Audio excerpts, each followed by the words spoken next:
اور فکر کا ختم ہونا، غور و فکر نہ کرنا کسی بھی معاملے میں، یہ ایک بہت بڑی جہالت ہے۔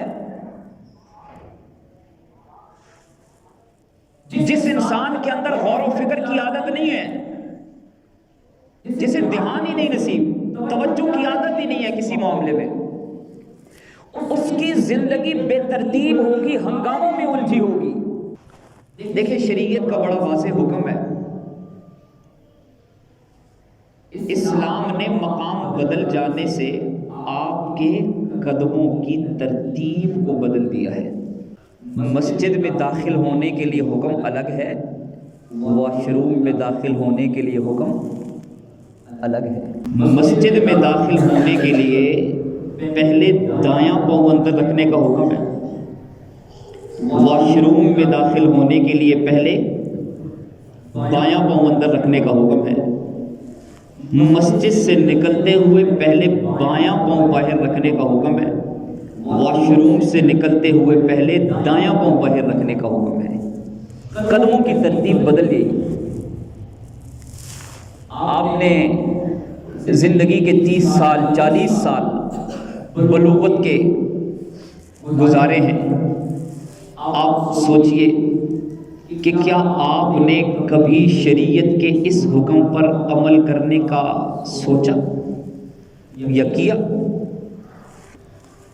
احساس نہیں ہے۔ جس شخص کے اندر غور و فکر کی عادت نہیں ہے وہ قدموں کی ترتیب کو کبھی بھی درست نہیں کر سکتا، اس کی توجہ نہیں ہے نا، وہ نہیں کر سکتا۔